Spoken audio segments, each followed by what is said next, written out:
Thanks for joining, everyone. We're looking to have a fun and interesting conversation here. Definitely looking forward to that. Yes, Edgar is here. Wait, I think I saw Edgar, but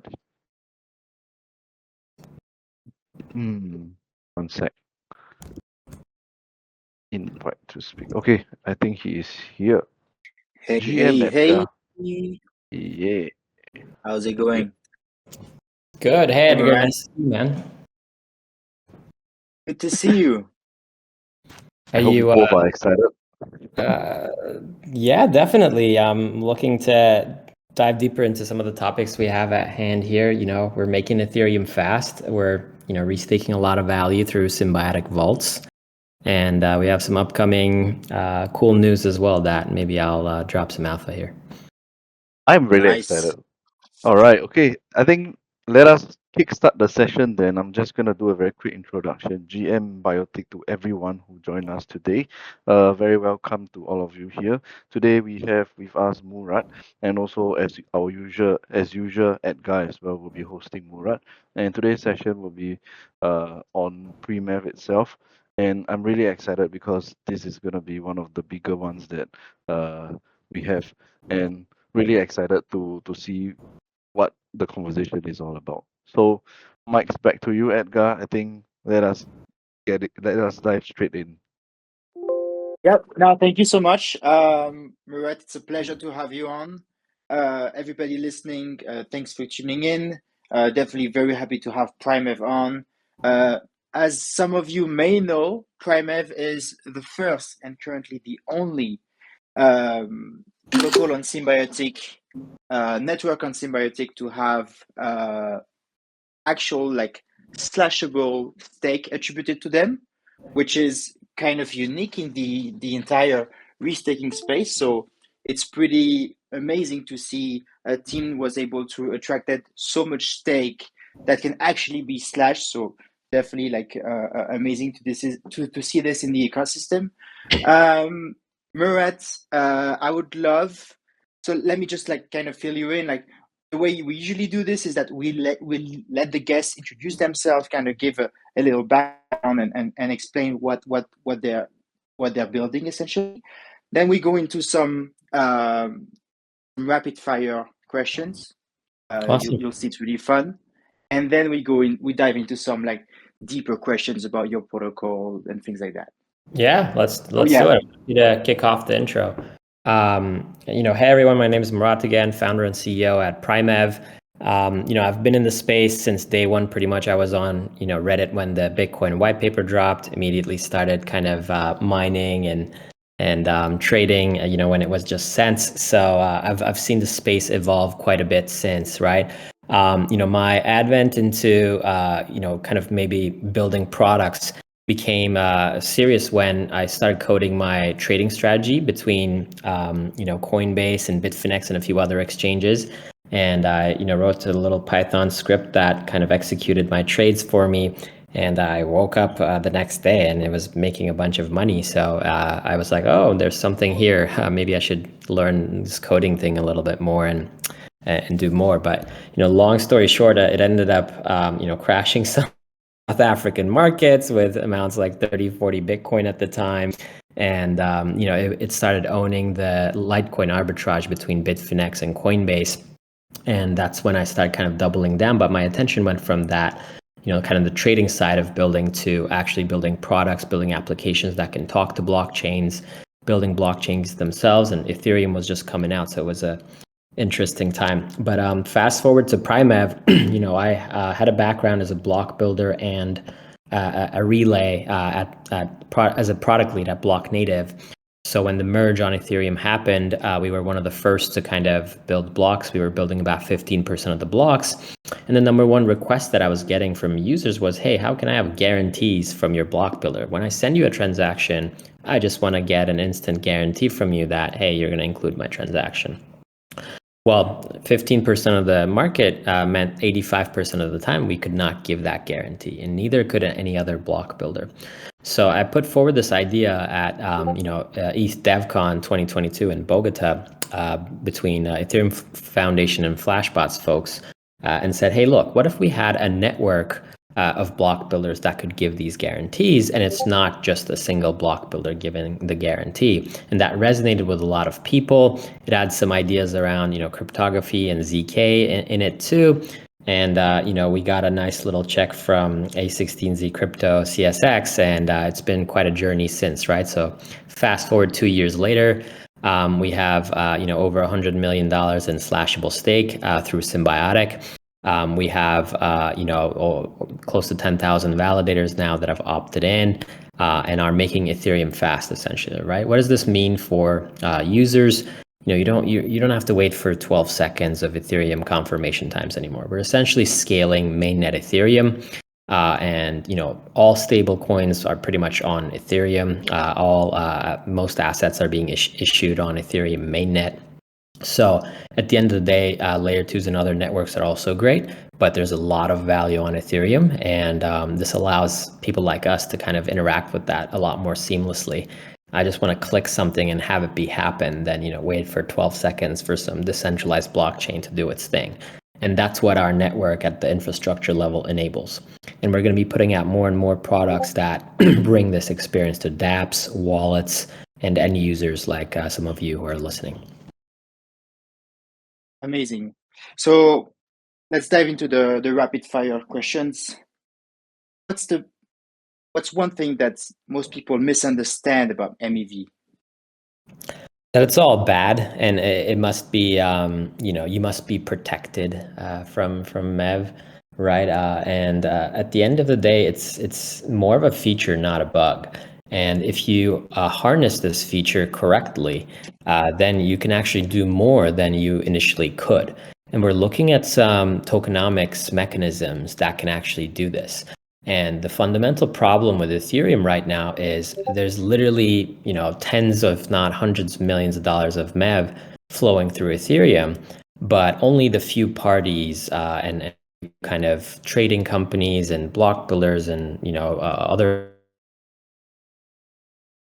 exposure. Now, Ethereum has this nice mechanism where there's a little bit of burn, so you get a little bit of exposure if you're an ETH holder. But there's no exposure where, hey, I'm just going to buy this token and I want to be exposed to all of the MEV on Ethereum. And democratization of MEV at the end of the day means some level of this, right? I should be able to gain financial upside of all of the MEV happening on Ethereum. And I cannot do that today. And that's also part of what we're looking to unlock with, our network. If you use this network, if you have a fast Ethereum experience, if you're contributing to making Ethereum fast, then you should gain some exposure to all of this MEV happening on Ethereum and enjoy that financial upside. So without sharing too much, you can expect tokenomics coming from Primev that are along these lines. What's the most exciting use case you've seen for pre-confirmations? Definitely, maybe this is a bit personal for me, but, depositing to exchanges. If I send one ETH to Coinbase, I don't want to wait 3 minutes. It's the biggest buzzkill of all time, right? Because chances are you're sending that money because you want to buy something, you want to trade something, you want to withdraw it to your bank account, and waiting 3 minutes just is the biggest buzzkill. So we're looking to work with these exchanges to enable instant deposits for them, so that when your destination address is a Coinbase deposit address or a Binance deposit address or a Kraken deposit address, it should go through instantly, and you should just be able to trade immediately. So I think that's a very key use case that we're going to focus on. If you weren't working in crypto, which industry would you be working on? Drones and energy. I had a drone prototype in grad school while I was, building blockchains, and I kind of just let that be. And, the world is increasingly moving toward a drone first, world. And I think drones are really interesting, and energy. At the end of the day, crypto is also about energy. I mean, it all started with proof of work.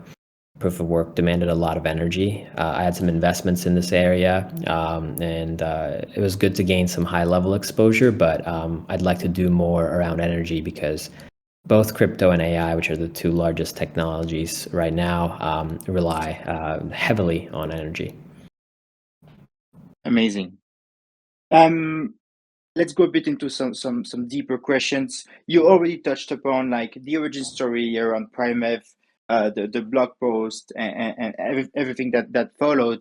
But I would love if you could just like remind the audience like kind of like the history of like block building on Ethereum and how kind of MEV commit slash Primev. Maybe you can also explain like what is like fundamentally the difference between Primev and MEV commit, and just explain how uh, it gets inserted within Ethereum's like history of block building. Yeah, definitely. I mean, the core idea behind block building was that, look, we want to transition Ethereum from proof of work to proof of stake. But then, the validators that can build the best blocks or extract the most MEV are then going to have an advantage over the at-home kind of, Raspberry Pi validators, right? And then these guys are going to accumulate more stake because of this. And then over time, the network will centralize. And then, you're going to have this massive trading firm, hedge fund type of validator that's going to, own 80% of Ethereum. So that was the vision that Vitalik wanted to avoid, and others.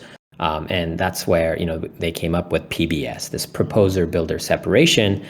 Hey, let's have validators just decentralize as much as they can. Let's have them be quote unquote be dumb so that, they don't have to do much other than participate in the network. And all of the sophistication with block building and MEV and all of this can go to these block builders, right? The B and the PBS. So that accelerated basically Ethereum's decentralization and move into proof of stake. Now, once that happened, then it was the first time a market like this formed. So, okay, now all of a sudden you have 2-3 block builders. You have a few relays. A lot of them were, the main ones were operated by flashbots at the time. So it was a very nascent market, and people were watching what's going on. And we were one of the first as well. So it was an honor to kind of help Ethereum, move onto this stage, right? But then over time, at the time, actually, our relay didn't have a rate limit. So you could basically send as many blocks as possible to us. And other relays like Flashbots had a rate limit of 2 blocks per second, right? And we quickly found out that trading firms started building blocks and sending it to us in a very high frequent manner, right? So they were kind of turbo building all of a sudden. They were building blocks every 30, 50 milliseconds and sending bids. And our relay was one of the only ones that allowed this. But it was a very fascinating time because all of a sudden this kind of block building thing that everybody thought was about, packing the best block was very quickly evolving into actually trading the best arbitrage strategies and packing them into a block rather than packing the best block.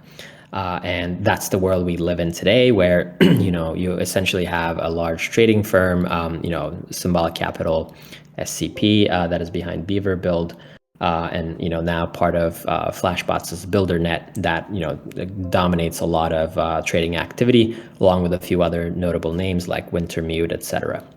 So wherever the flow of these trading firms goes, those block builders end up, having a large majority share of the market. Now, these block builders are also able to extract additional value. They work with communities, they work with dApps, they work with, Telegram bots, etc., so that they're able to kind of source more flow and then extract more MEV out of it. Right. And what do you get as the user out of all of this? That means a few firms get a bunch of MEV and you just sit there and watch. I don't like this regime. I don't like how it turned out. I don't like how, there's some, movements around here where, okay, if you use things like MEV blocker and, Flashbots protect, you can send your transactions and then you get the MEV back from your transactions. But guess what? My transactions are much lower than, what a large trading firm does. So at the end of the day, I'm still not getting, exposure to this MEV. So I do think where the ecosystem has evolved is not the nicest way it could have evolved. And I do think all of us sitting on this call probably have made many transactions that contributed to MEV, and we should get something from that. And not just exposure to our own MEV, because maybe I'm sending $100, maybe I'm trading $100. that'll give me $1 back. I mean, great, right? But this firm is making 10 million a month, and I want some of that.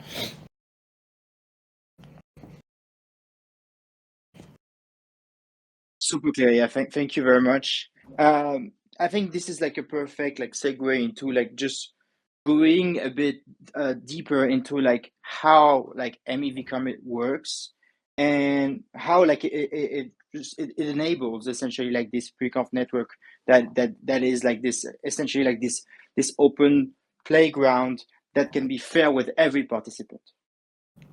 Yeah. So the network itself is very low level infra, right? Like if you think of yourself as just a user, I mean, I live in my house and whatnot, and there's a bunch of plumbing that delivers me water. But when I drink water, I don't think of that. But it's very important that you have all this plumbing, right? So it's similar to that in that we integrate with block builders. There's some fancy encryption in there. It is an encrypted mempool. It does protect you from malicious MEV. In that sense. But the network itself is designed to be between these kind of high frequency traders and block builders. And validators just kind of passively opt into the network. That's one of our key advantages. Validators don't have to run any software. That has also led to our growth on Symbiotic because people were able to bring on thousands of validators through Symbiotic without running any software. And that's kind of how the network is, right? So people make bids on the network for transactions, and then block builders that have a stake commit to these bids, and then they say, hey, look, I will put this transaction on chain in the next block, so then you don't have to worry about it. And the network sources these commitments from all of the block builders for you, so you don't have to worry about any of this, and you can just kind of send your bid and your transaction will be on chain, which is very different than how Ethereum works today, because you just send a transaction and wait 12 seconds. Maybe it shows up, maybe it doesn't, maybe it shows up in the next block, maybe it shows up in the one after that, right? So you might be waiting up to a minute or something. It's just not a fun experience for anyone. But now let's kind of talk about the house part of it, right? We talked about the plumbing. Well, I just want to drink water in my house, right? I don't care about the plumbing. Well, I might be using a wallet. I might be using a dApp. I might be, sending some funds to an exchange. So once these wallets, dApps, and exchanges start integrating pieces of the network and products built on top of this network, then all of us are going to kind of gain these benefits. And it's slowly starting to happen. We're talking to some dApps, exchanges, and wallets around this. And we're also going to be making an end user onboarding experience as well. So there's if you follow Primev_XYZ or just myself, Murat LITE, on Twitter, you'll probably get some notifications when this is available. But we're going to make Ethereum fast, and we're going to have users gain direct benefits from that. So you're going to be able to add switch your MetaMask to this RPC, etc. And then you're going to be able to interact with DeFi in a kind of a high-speed manner. And we're going to collect all of that MEV and direct it towards a tokenized treasury. So we're going to unlock the MEV that happens on Ethereum for everybody to gain exposure to, and particularly the people who are sending these transactions. Amazing. And I guess like just for the audience to have like a better understanding of exactly everywhere where IMF can have like a significant impact, could you just share like what are like your typical like I guess customers, like who like if we talk about business development for a second, like who are the people that you are mostly interacting with that should integrate Primev into their systems? Yeah, I mean, right now it's mostly supply chain actors and these MEV searchers, right? So you have folks ranging from validators, block builders to relays, which we've already done a pretty good job on getting a lot of them on board, to now MEV searchers and trading firms. But this is very quickly evolving into end users and dApps and wallets also, and folks like exchanges and bridges that can gain these benefits. So we're having this fast RPC product come out soon that you're going to be able to add to your wallet. Your favorite wallet or dApp is going to be able to use. so that they don't have to worry about the plumbing and the network. They can just kind of use what they want and gain pre-confirmations in the background. Amazing. Could you talk a bit about like what Symbiotic enables for a protocol such as yours, and like what is it exactly does it mean to have like crypto economic guarantees to ensure that like essentially like a specific type of action is going to happen on the L1 side? Yeah, I mean, first of all, Symbiotic team has done an incredible job with the launch and the advent of this technology, because we were a launch partner. We were one of the first networks on there, and it was really awesome to watch it go from kind of zero to, I think we hit like $1.6 million in stake, and then within 3 days we were at like $80 million, which was insane. So kudos to Symbiotic team to be able to source that collateral for networks like Mev Commit to tap into. But beyond that, Symbiotic provides this economic security for the validators. Because if you're, let's say you're using your MetaMask or other wallet, and you got a pre-confirmations, you got a very fast transaction on Ethereum. Well, if the validator doesn't deliver that, then you might lose money, right? So the validator needs some stake there, and particularly a sizable stake, because they're not just talking about your transaction. There might be many transactions in that block. And that stake could be slashed if the validator kind of goes back on their word or does something malicious. Now, we work with tier 1 operators and for the most part, and most of them aren't kind of trying to do malicious things. But even when they're not deliberately trying to do something, that mechanism needs to be there so that the user's funds are, at the end of the day, safe. So this is how we've amassed over $100 million. It fluctuates with the ETH price, but there's about 30,000 ETH more or less on the network, which is more than sufficient, right? We could essentially move enough money for a couple of American regional banks and secure their transactions and still be over collateralized. And that's where the Symbiotic stake really comes into play. And this really nice play between the vault and the operator makes it very easy for us to source capital on the one hand, and then be able to onboard validators on the other hand and match these two. Amazing. And I guess looking ahead, like what is your vision for like Primev's like I guess role in Ethereum's roadmap, and also like how do you envision like the current like the rest of the pre-confirmation market right now? Because like there are other like different pre-confirmation frameworks. Do you think what do you think the end goal is? Do you think it's like a winner takes all market? Do you think like there's like a universal standard that gets accepted that everybody uses? How do you think like all of this looks like in a 5-year time window? Yeah, I do think Mavcom is going to continue its lead. We are preconf.eth on ENS, and my article on pre-confirmations, the fulfillment delivery paradigm, is like one of the top ranked articles on when people search pre-confirmations. We've been doing this because we have had a background in block building, and that's the ultimate way of getting the lowest latency when you directly integrate with the block builders. There's some other models where you go to the validator, but they sophisticate validators unnecessarily. It will lead to centralization concerns, because now the validators that can do the best pre-confirmations will earn more and accumulate more stake and centralize the network. That being said, there's definitely interesting approaches being worked on. I don't believe any of them are on mainnet, so it feels a bit like talking about something real and something a little bit theoretical.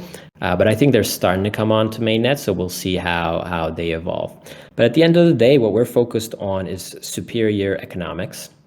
Right, we want to give the best economics to all of the users. We want to give MEV exposure to end users who are, at the end of the day, generating this MEV. And we want to ensure the validators have the best economics to ensure the security of the network. So it's very difficult to balance these things in a separate model, because economics is just truth. So if you deviate from that model where there's a certain equilibrium between these parties, then you're just gonna lose out on the economics, or there's gonna be one party that loses and another one that gains, right? And unfortunately, in these ecosystems, the end user ends up being the loser because they're sophisticated parties doing very kind of high frequent strategies. So I'm not particularly optimistic about alternative models, because economics just has one truth, and it either works like that, or then you have lesser economics. The other area that we particularly focus on that pre-confirmations generally don't is particularly MEV, right? MEV is in the name of the company, Primev, and that's for a reason. Because that's where the economically interesting use cases of pre-confirmations are. There's been some other, coming up startups that are looking at, let's say just, user experiences only, or kind of selling futures products around, block space, etc. And these are definitely good approaches.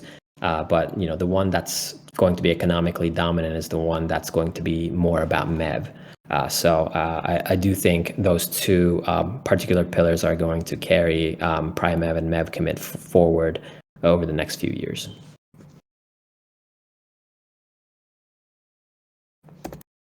Amazing. Perfect. So I guess the last question for us, as we're almost on time, I would love if you could share the future roadmap for Primev. And you did tease us a little bit about some alpha that you'll be leaking. We're all ears. Yeah, I mean, look, at the end of the day, one of our core visions right now is we have this network, it's working, we're powering anywhere from 0.5% to 2% of Ethereum blocks on a given day. We've done over 5,000 pre-confirmations, and more and more are coming on board as the network matures, right? What does this all lead to, other than a better experience and superior economics for the users? I do think it needs to lead to the ability to gain exposure to Ethereum's MEV economy, right? As a user, I should be able to buy a token. I should be able to interact with a network and earn some of this token and gain exposure to the entirety of Ethereum's MEV ecosystem, and not just the $1 that my transaction might create in MEV. And I do think that is the key unlock that's been missing from the Ethereum ecosystem. And we're looking forward to bring that together. So definitely follow us. We're going to be quiet on this in public for the most part, but things happen fairly quickly once some news drops. So we'll see how that evolves.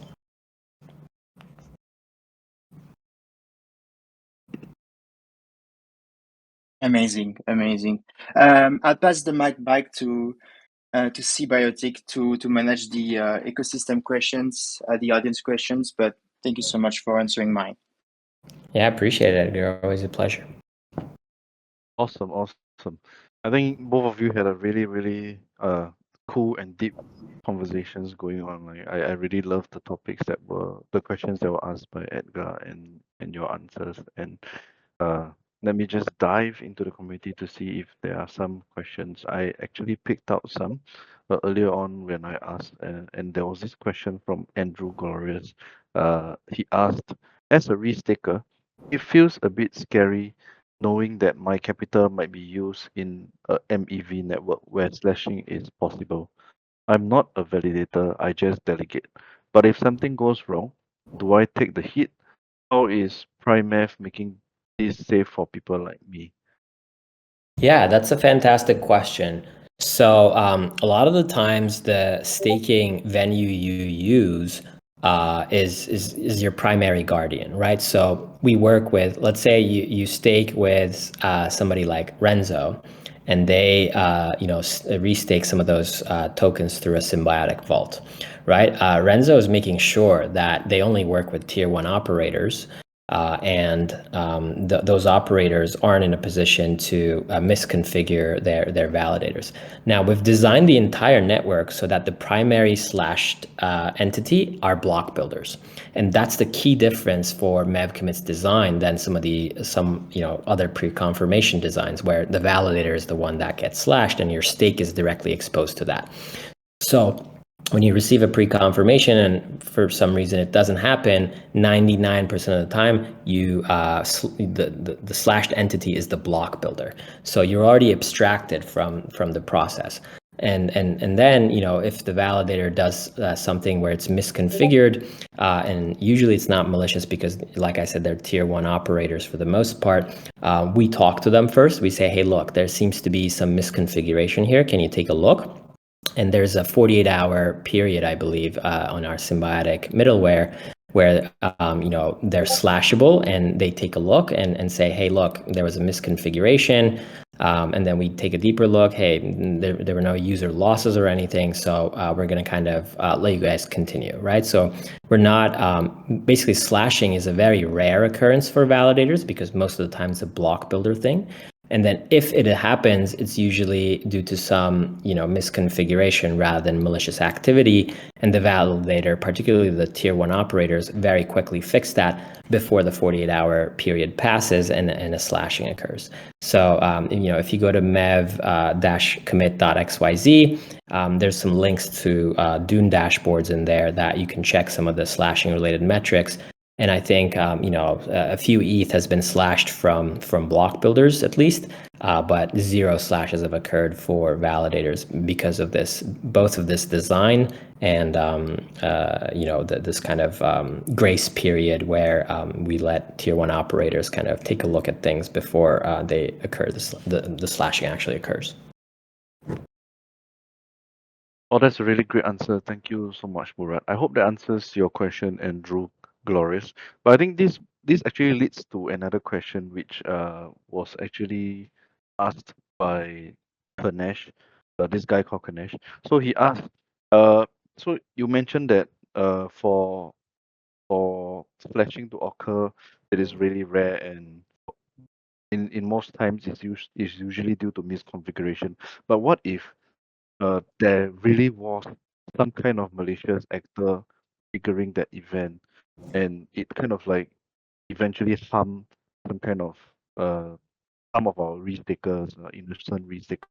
So how does Primev actually prevent this from happening? Yeah, so it's very important to understand where the slashing occurs and where the funds go to. So when a block builder kind of does something malicious or reneges on a commitment, the block builder gets slashed and those funds go directly to the user that got affected, right? So if I'm sending 1 ETH to somebody and I got a pre-confirmation from a block builder and for some reason that didn't happen, I get my 1 ETH back from this block builder slash. Now in the validator's case, actually it goes into the protocol treasury because the block builder usually pays the user back, but the validator has kind of acted against the protocol, therefore they're punished rather than kind of paying the user back in most cases. So this means that eventually when it's tokenized, the users will have access to what happens with these funds, or whether this gets returned to the validator or not, right? So at the end of the day, we're all humans. We're being coordinated by these technologies, but they're there to exactly coordinate us and they don't replace us, right? So it does come to social consensus as to, hey, what happens? We don't want to be the kind of the dictators of these funds as Primev, which is particularly why we're looking to kind of let go of control. But yeah, like if the validator does something malicious, a lot of this, let's say, there's a vault, and let's say that vault, has slashing happen, right? It's also very important to understand that slashing happens per block, which on Ethereum is 12 seconds. So let's say they did something malicious and they get slashed 1 ETH for that block. I mean, it's very easy to cache these things because in 1 minute you can get maximum slash 5 times, right? With 12 seconds. So it's very easy to cache these things. So the amount that is exposed is very, very kind of small compared to the amount of stake that is in a vault. On top of this, we have an ongoing 100 ETH insurance fund at Primev. And there have been instances with some operators where we've used some of these funds to refund them, not for slashings, but for other reasons. But essentially, we cover up to 100 blocks worth of slash if something goes wrong, and we're able to catch these kinds of malicious activities within 15 seconds or so. So basically, like a vault where there's $10 million in there. Let's say there's a malicious validator, sure, it will get slashed for 1 ETH, $3,000 or so. But then we both have a fund that can kind of give this back to that vault if there's something wrong. But also we're able to catch this before it kind of blows up. So at the end of the day, it comes down to very deliberate incentive and mechanism design. And if you put the right incentives in place, usually these actors don't act maliciously because they're disincentivized to do so. Thank you so much for your answer, Murad. I hope that answers your question, Kinash. I think both of these questions were really good. There's one from Goro Cryptos. She asked, are there any specific features where Symbiotic's restaking mechanism enhances Primev's resistance towards MEV attacks, MEV attacks, basically? I'm sorry, can you clarify the question? Is it asking about what we do against MEV attacks? Whether integrating Symbiotic has actually helped you to increase that resistance against all these attacks. Oh, yeah. So basically, MEV is the only encrypted mempool live on Ethereum mainnet today, right? And encrypted mempool is good because your transactions are private. When they go through the network, other people can't see them, other people can't spoof them. It's actually encrypted. We're not just kind of privately sending it to block builders, but like there's actual encryption in there. Now, Symbiotic's advent put a lot of stake behind this, so made it a lot more credible, but also allowed us to grow to a large validator and operator set. And those, now we're almost at 10,000. That means about 1% of Ethereum's validators are already, using this encrypted mempool, which is much better than, well, definitely the public mempool, but also, kind of these private mempools where you send it to someone privately, and they promise that they won't kind of expose you or front run you. But the difference is that through the growth that we've had on Symbiotic, Primev can't even see the transactions on the network. They're all encrypted.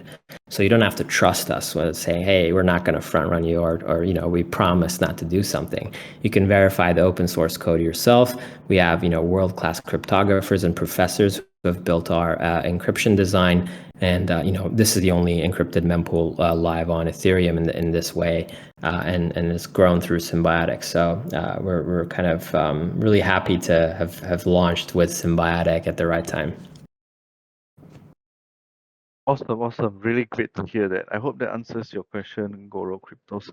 I think for time's sake, I will just ask you one last question before we close off this session.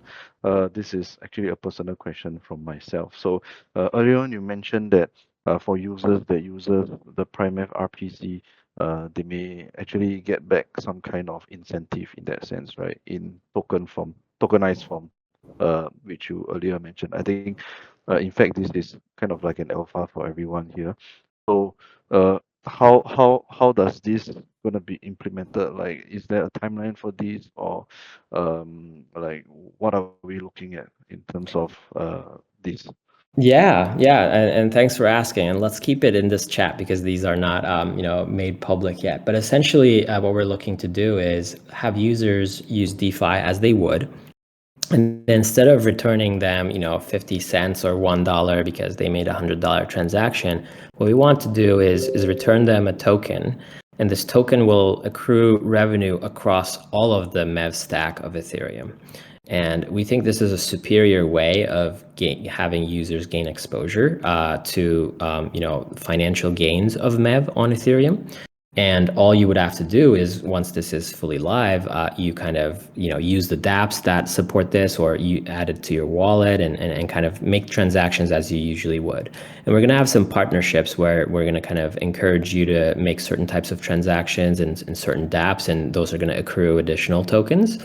But that's the method where we think over the course of 12 months or so, users can accrue plenty of claims to tokens, maybe using our points program or similar, and then these tokens can be staked then likely via Symbiotic, and they're going to have a claim to the protocol treasury that is collecting all of this MEV revenue from these transactions, right? So this is the vision that we're moving towards. And be sure to follow us to kind of see when these announcements are up. But yeah, you can anticipate a lot of activity happening around this in the coming months. Awesome. Thank you so much, Murat, for sharing this. I would love to share your community platform to our community here, but I can't seem to find it on the website. Like, do you guys have a Discord or Telegram? I saw that you guys have a Twitter, but I don't see any Discord or Telegram. So we do have a Telegram for early pre-conf users, and I'm happy to share that actually. The best thing is generally to follow us on Twitter. We don't have a Discord yet. We likely will in the future, but best thing is definitely to follow us on Twitter. It's at Primev_XYZ. It's fairly simple from that stance. But yeah, we do have a kind of a private Telegram, but I'm happy to share a link. Where would be best to kind of share this link to the Telegram? You can actually drop me a DM. I will actually share it right now. If you can just get to my DM real quick. Okay, so let's do that. And let me just add you, and then. Am I actually able to DM you? Oh yeah, you added me as a friend. Okay. Yeah, so it should work now. There's the link. And if you guys join that pre-conf early users group, it hasn't been too active, but you can anticipate it will be. We're going to be dropping some of the alpha there, and you're going to be able to participate and earn some points, and eventually have it be tokens. All right, awesome. I have shared the link in the chat. So for you guys who are interested in Primev and want to learn more about Primev, like you have more questions for Murat, please hop into the Telegram. As Murat mentioned, it is I would say a semi-private group. But I think now it's no longer private anymore.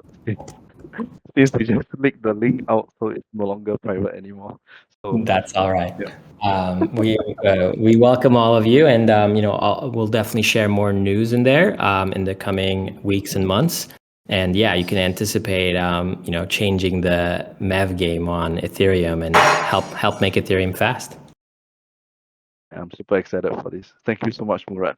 All right, so I think we have come to the end of today's session. I would like to take this opportunity to thank both Murat and Edgar. I know both of you are always busy as usual. Thank you for taking a little bit of time out to join us today in the community and to share with us all these, I would say, alpha leaks and also all these updates that's been going on Primev. It's super interesting and super cool.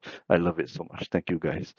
And also to the audience, the 170 plus of you guys, I think it actually hit 180 plus at some point.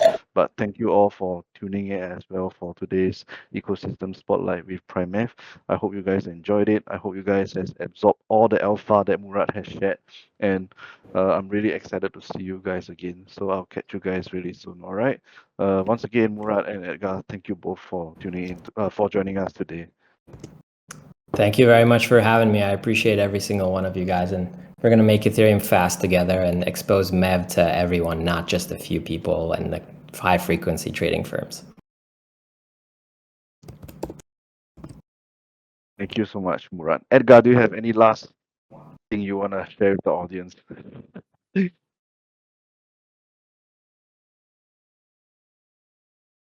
Oh, I can't hear you, Edgar. I think you're muted. Or are you saying anything, Edgar? Wait, am I lagging? No. Okay, then probably Edgar is lagging. But all right, I think it's gonna take some time to fix his microphone. But I guess Thank you guys. Thank you everyone for tuning in today, and I'll catch you guys during the next session. Again, thank you Murat, thank you Edgar. I'll see you guys really soon. All right. Thank you. Bye bye. All right. Charles, take care, guys. Bye bye.